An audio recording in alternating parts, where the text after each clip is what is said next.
30 జనవరి 2024 మంగళవారం పంచాంగ వివరాలు, తారాబలము, నక్షత్రాల వారీగా పఠించాల్సిన నవగ్రహ స్తోత్రం, ఈరోజు చేయాల్సిన ప్రత్యేక రెమెడీ ఈ వీడియోలో.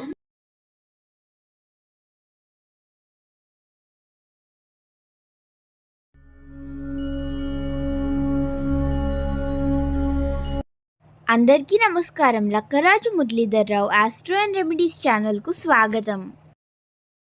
శ్రీ గురుభ్యో నమః. ఓం శ్రీ మహాగణాధిపతి అందరికీ నమస్కారం. 30 జనవరి 2024 మంగళవారం పంచాంగ వివరాలు మరియు తారాబలము. ఈరోజు పఠించాల్సిన స్తోత్రం ఏంటి, ఈరోజు చేయాల్సిన ప్రత్యేక రెమెడీ, మంగళవారం చేయాల్సిన ప్రత్యేక రెమెడీ ఏంటి అనే విషయాన్ని, ఈరోజు పుట్టిన శిశువుల యొక్క శాంతులు, వారసుల గురించి ఈ వీడియోలో వివరిస్తున్నాను. 30 జనవరి 2024 మంగళవారము, శ్రీ శోభకృతనామ సంవత్సరము, పుష్యమాసము, హేమంత ఋతువు, ఉత్తరాయణము. ఈరోజు సూర్యోదయం 6:33 అవుతుంది. సూర్యుడు 5:46 అస్తమిస్తాడు సాయంత్రం. తిథి వాళ్ళ బహుళ పంచమి పూర్తిగా ఉంది. ఉత్తర 11 నక్షత్రము రాత్రి 7:45 వరకు ఉంటుంది. ఈరోజు శుభ సమయాలు ఉదయం మధ్యాహ్నం 12 నుంచి 6 గంటల వరకు ఉంది. చాలా సమయం ఉంటుంది శుభ సమయము. రాహుకాలము మధ్యాహ్నం 3 నుంచి 4:30 వరకు, యమగండము ఉదయం 9 నుంచి 10:30 వరకు.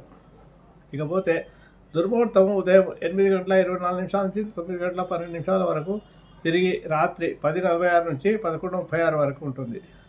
వర్జము రాత్రి 5 గంటల లగాయతు ఉంటుంది. తెల్లవారుజామున సూర్యోదయం వరకు అన్నమాట. నెక్స్ట్ మరుసటి రోజు తెల్లవారుజామున 5 గంటల నుంచి సూర్యోదయం వరకు ఉంటుంది వర్జము. అమృత గడియలు ఉదయం 11:45 నుంచి 1:34 వరకు ఉంటాయి అమృత గడియలు. ఇవి ఈరోజు పంచాంగ వివరాలు. ఈరోజు మంగళవారం అయింది కాబట్టి మంగళవారం అధిపతి కుజగ్రహము. కుజగ్రహానికి సంబంధించిన నవగ్రహ స్తోత్రము ధరణి గర్భ సంభూతం విద్యుత్క సమగ్రహం కుమారం శిక్షస్తం తమ మంగళం ప్రణవాన్యం అనే స్తోత్రాన్ని 27 సార్లు జపం చేసుకోవాలి. సుబ్రహ్మణ్య స్వామి ఆలయ దర్శనం చేసుకోవడం, సుబ్రహ్మణ్య స్వామి అభిషేకం చేసుకోవడం ఈరోజు విశేష ఫలితాలను ఇస్తాయి. ఎవరికైతే సర్పదోషాలు ఉంటాయో, కుజదోషాలు ఉంటాయో అలాంటి వారంతా కూడా ఒక 6 మంగళవారాలు కానీ 9 మంగళవారాలు కానీ సుబ్రహ్మణ్య స్వామి ఆలయాల్లో మీరు సుబ్రహ్మణ్య స్వామి అభిషేకం చేయించుకుంటే వివాహంలో ఇబ్బందులకు వస్తున్న వాళ్ళకి వివాహ ప్రయత్నాల్లో విజయం లభిస్తుంది. అలాగే సంతాన సమస్యల ద్వారా సంతానం కలుగుతుంది. ఉద్యోగ ప్రయత్నాలకు, అనారోగ్య సమస్యలకు ఉండే వాళ్ళకు కూడా ఈ సుబ్రహ్మణ్య స్వామి యొక్క ఆరాధన వల్ల మీకు అన్ని అనారోగ్య సమస్యలు తొలగుతాయి. ఇక పోతే ఈరోజు ఉత్తరాపల్గొన నక్షత్రం కాబట్టి సూర్యగ్రహానికి సంబంధించి జబాకుసు సంకాశం కాశపేహం మహాద్యుత్యం తమౌరిం సర్వ పాపగ్నం ప్రణతోస్మి దివాకరం అనే స్తోత్రాన్ని 27 సార్లు జపం చేసుకోవాలి. అలాగే సూర్యోదయ కాలంలో ఆదిత్య ఉదయ పారాయణ చేసుకుంటే కూడా మంచి ఫలితాలు వస్తాయి. ఉద్యోగ ప్రయత్నాలు చేసే వాళ్ళకి ఉద్యోగం లభించడానికి ఈ ఆదిత్య ఉదయ పారాయణ చాలా అద్భుతంగా పనిచేస్తుంది. శత్రువుల బాధల నుంచి కోర్టు కేసులో విజయం సాధించడానికి కూడా ఆదిత్య ఉదయ పారాయణం బాగా పనిచేస్తుంది. ఇకపోతే ఈరోజు తారాబలం ఏ నక్షత్రాలకు ఉందని పరిశీలిస్తే, ఈరోజు ఉత్తరాబలం నక్షత్రం కాబట్టి తారాబలము అశ్విని, మఘాబుల నక్షత్రాలకు విపుతారవుతుంది. బాగాలేదు. భరణి, పూర్వపల్గొని, పూర్వషాఢ నక్షత్రాలకు సంపత్తారవుతుంది. ధనవిషయం బాగుంది. ఈరోజు కృత్తిక, ఉత్తరాషాఢ నక్షత్రాలకు జన్మతారవుతుంది. బాగాలేదు. రోహిణి, హస్తాశ్రవణ నక్షత్రాలకు పరమైతారవుతుంది కాబట్టి బాగుంది. మృగశిర, చిత్త, ధనిష్ట నక్షత్రాలకు మిత్రతారవుతుంది కాబట్టి భూ సంబంధ విషయాలు, ఫ్లాట్లకు అడ్వాన్స్ వచ్చుకోవడము, రియల్ ఎస్టేట్ విషయంలో ఏవైనా పనులు చేసుకోవచ్చు. ఈరోజు బాగుంది. మిత్రతారు కాబట్టి ఆరుద్ర, శతవిషం మరియు స్వాతి నక్షత్రాలకు ఐదుంతారవుతుంది. బాగాలేదు. పునరుసు, విశాఖ, పూర్వమాత నక్షత్రాలకు స్వాతంత్రారవుతుంది కాబట్టి ధన విషయంలో ఏమైనా పనులు చేసుకోవచ్చు. అలాగే పుష్యమి, అనురాధ, ఉత్తరాబాధ నక్షత్రాలకు ప్రత్యక్తారవుతుంది. బాగాలేదు. ఆశ్లేష, జ్యేష్ఠ, రేవతి నక్షత్రాలకు క్షేమతారవుతుంది. వ్యాపార విషయానికి సంబంధం విషయంలో, విద్యా విషయంలోనూ వీసాలకు అప్లై చేసుకోవడానికి చాలా బాగుంది ఈరోజు.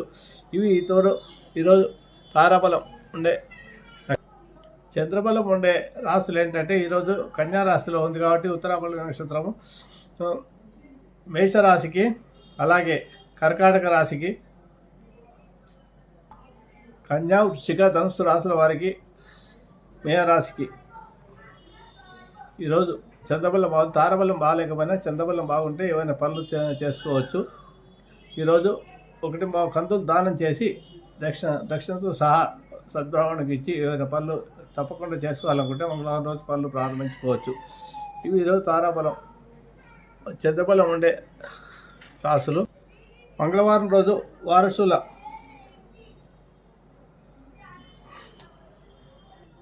మంగళవారం రోజుకు ఉత్తరం వారసులు అవుతుంది కాబట్టి ఉత్తరం వైపు ప్రయాణం చేయకూడదు. ఒకవేళ ప్రయాణం చేయాల్సి వస్తే ఉత్తరం తూర్పు వైపు నుంచి కొంత దూరం వెళ్ళి తిరిగి క్లాక్ వైజ్లో తిరిగి ఉత్తరం వైపు ప్రయాణం చేసి వెళ్తే అక్కడ మీరు అనుకున్న పనులన్నీ పూర్తవుతాయి. ఈరోజు తూర్పు వైపు ప్రయాణం చేస్తే మీకు ద్రవ్యము ధనలాభము కార్య విజయం సాధిస్తుంది కాబట్టి తూర్పు వైపు ఏమైనా పనులు ఉంటే పెట్టుకోండి ఈరోజు. ఇకపోతే ఈరోజు ఉత్తరాపల్లి నక్షత్రం. ఈరోజు ఉత్తరాపల్లి నక్షత్రంలో జన్మించిన వారికి రవి మహాదశతో జీవితం ప్రారంభమవుతుంది. ఉత్తరాపల్లి నక్షత్రంలో మొదటి పాదంలో పుత్రులు జన్మించిన ఎడల తల్లిదండ్రులకు దోషంగా ఉంటుంది. 4వ పాదం అయితే పుత్రులు జననం అయితే ఎడల సోదరులకు దోషం కలుగుతుంది. ఈ దోష శాంతికి హోమశాంతి, మాన్యాత్ రుద్రాభిషేకము, నక్షత్ర గ్రహ జపదానాలు, తిలపాత్ర దానం చేయాలి. ఈ నక్షత్రంలో 2-3 పాలు జన్మించిన వారికి సామాన్య శాంతి కాబట్టి ఆజ్యంలో శిశువు యొక్క ముఖాన్ని తండ్రి చూస్తే దోషం పోతుంది. ఈ ఉత్తరాపల్లి నక్షత్రం జయించిన వాడు మంచి క్రమశిక్షణ గలవాడు, ధైర్యవంతుడు, డిసిప్లిన్ గలవాడు, శత్రువులను జయించేవాడు, ఐశ్వర్యవంతుడు, గవర్నమెంట్ జాబ్ చేసేవాడు, రాజకీయ నాయకులు, సుఖభోగాలు అనుభవించేవాడు అవుతాడు. స్త్రీలు అయితే మిక్కిలి ప్రేమ గలవారు, అసత్యవాదులు, అలాగే అందరికీ ఇంట్లో సహాయం చేసేవాళ్ళు, గృహోపచారాలు నేర్పగలది, ధనవంతరాలు అవుతుంది. ఇవి ఈరోజు పంచాంగ వివరాలు. అయితే ఈరోజు మంగళవారం కాబట్టి ఎవరికైతే వివాహ ప్రయత్నాల్లో ఆలస్యం అవుతుందో, కులదోషాలు ఉన్నాయో, సర్పదోషాలు ఉన్నాయో వాళ్ళ సుబ్రహ్మణ్య స్వామిని ఒక 6 మంగళవారాలు కానీ 9 మంగళవారాలు కానీ వీలును బట్టి అభిషేకం చేయించుకుంటే, అలాగే చండికా స్తోత్రాన్ని కూడా పారాయణ చేసుకుంటే మంచి. కులదోషం ఉండేవాళ్ళు ఎవరైనా సరే ప్రతిరోజు సుబ్రహ్మణ్య కరాల స్తోత్రమైన పారాయణ చేసుకుంటే కూడా కులదోషాలు తొలగుతాయి. ఈరోజు సుబ్రహ్మణ్య కరాల పుస్తకం ఈరోజు మంగళవారం రోజు ప్రత్యేకంగా పారాయణ చేసుకోవడం వల్ల మీకు సుబ్రహ్మణ్య స్వామి అనుగ్రహము, కులదోష నివృత్తి కలుగుతుంది. శుభవస్తు. మీకు నా వీడియో కనుక నచ్చితే లైక్ చేయండి, షేర్ చేయండి. ఈ వీడియో కింద ఉన్న బెల్ ఐకాన్ను క్లిక్ చేయడం ద్వారా నా ఛానల్ను సబ్స్క్రైబ్ చేసుకోండి. దీనివల్ల మీకు నా వీడియోలు అందుబాటులో ఉంటాయి. Thank you.